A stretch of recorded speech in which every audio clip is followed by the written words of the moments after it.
खूप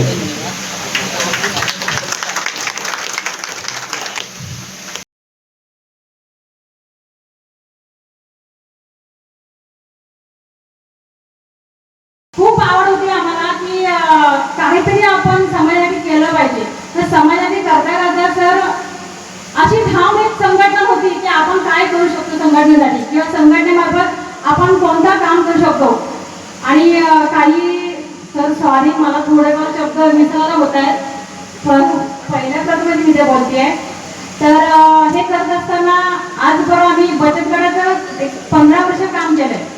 बचत गटाचं काम करत असताना बचत गट आणि संघटना ह्यामध्ये खूप फरक आहे. हे करत असताना काही 2 ते 3 महिन्यापूर्वी आमची लक्ष्मण होळकर सर आणि विजयजी शिंदे सर यांची थोडीफार ओळख झाली.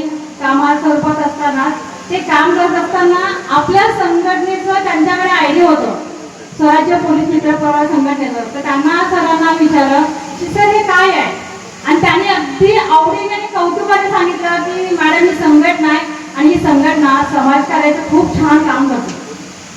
मग तेव्हाच प्रणिता मॅडम आणि मी ठरवलं की आपण पण ह्या संघटनेत आपण काम केलं पाहिजे.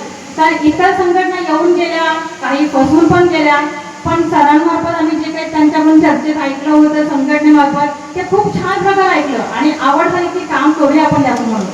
मग हे करत असताना आम्हाला सरांनी खूप चांगल्या पद्धतीने मार्गदर्शन केलं की संघटना कशी स्थापन करायची आहे, तुम्ही कशा प्रकारे सुरू करा. आणि करत असताना सुरुवात प्रक्रियेला प्रणिता खोलपे मॅडम आणि मी की आपण रत्नागिरी जिल्ह्यामध्ये काम सुरू करायचं.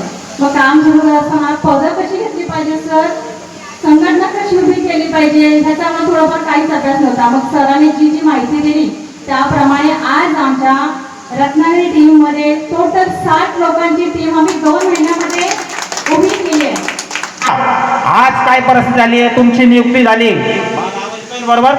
आज तुमची नियुक्ती झाली, आज तुमचं आयडी कार्ड वाटप झालं, तुम्हाला सन्मानपत्र नियुक्तीपत्र दिलं, दीपक सरांनी दिलं, रवी दादांनी दिलं, संदीप दादांनी दिलं, मालते सरांनी, आमच्या मंतोष भाईंनी नियुक्तीपत्र दिलं, तुम्ही फोटो काढले, स्टेटसला ठेवले, अभिनंदन. उद्या काय आपल्या उद्याचं बघायचंय. उद्या आपल्या बरोबर अजून 10 लोक कशी येतील. जसं आता आपले PSI सर म्हटले रायगड जिल्हा आपत्तीमध्ये येतो बरोबर ना. उद्या त्यांना आपल्याला सहकार्य करायचंय, कारण आपल्या पोलीस मित्रांचं ब्रीद वाक्य आणि तुमच्या आयडी कार्डच्या पाठीमागचं बॅक साईडला पहिलंच वाक्य लिहिलंय, पोलिसांना सहकार्य करणे. कारण आयडी कार्ड गाड्यात घातलं म्हणजे तुम्ही पोलीस नाही बरं का. आणि मी एवढं स्ट्रेट का बोलतोय सर, मी अहमदनगरचं आहे आणि माझ्या जिल्ह्याला काना मात्रा उकार वेलांटी काही नाही म्हणून मी सरळ सरळ बोलतोय. कारण सर मला सरळ सरळ बोलायला आवडतं. कारण काय आता यांची स्तुती करायची नंतर यांची बडबड करायची मला जमत नाही. आज ह्या कार्यक्रमाला आजपर्यंत रेकॉर्ड आहे. आम्ही प्रत्येक मी दीपक सर प्रत्येक कार्यक्रमाला जातो, प्रत्येक जिल्ह्यामध्ये जातो. मला एक स्पष्टपणे सांगतो, संघटना स्थापन होऊन आता 6 वर्ष सुरू झालंय. तर 6 वर्षामध्ये आमच्या संघटनेमध्ये जातीचं पातीचं राजकारण चालत नाही, कुठल्याही पक्षाचं राजकारण चालत नाही. मी ह्या पक्षाचं त्या पक्षात चालत नाही. आणि सगळ्यात महत्त्वाची गोष्ट म्हणजे RTIचं पण आमच्या संघटनेतून काम चालतंय, नंतर महिला आघाडीचे पण आम्ही काम करतोय. आणि जसं आपल्या ग्रामीण भागामध्ये ग्रामपंचायत असते, नगरपालिका असते, नगर परिषद असते किंवा महानगरपालिका असते, तिथे जे सामान्य लोकांना होणारा त्रास आहे ना, ते जर आमच्याकडे आलं तर आम्ही 100% त्यांना लवकरात लवकर सेवा देण्याचा प्रयत्न करतो. म्हणून मॅडमचं योगदान खूप मोठं आहे खोपोली पोलीस स्टेशनमध्ये. आणि त्यांनी जे काही त्यांचे सवंगडी संघटनेमध्ये जोडलेले आहेत हे खूप लोकशाहीने आणि प्रशासकीय सेवेने भारवलेले आहेत. त्यांच्या कर्तृत्वामध्ये मला कधीही आमच्या पोलिसांच्या उमेदीसारखी उमेद दिसलेली आहे.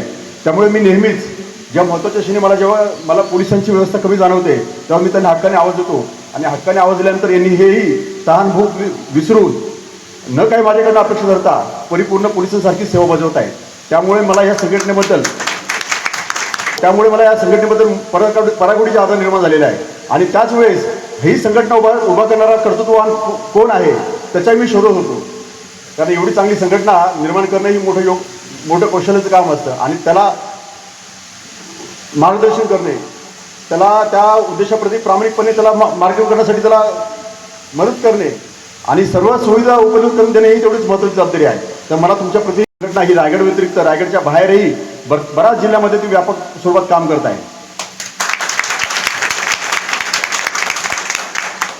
चालू घडामोडींचे अपडेट्स जाणून घेण्यासाठी आपल्या डिजिटल न्यूज चॅनलला नक्कीच सबस्क्राईब करा, लाईक करा, शेअर करा आणि कमेंट देखील करा.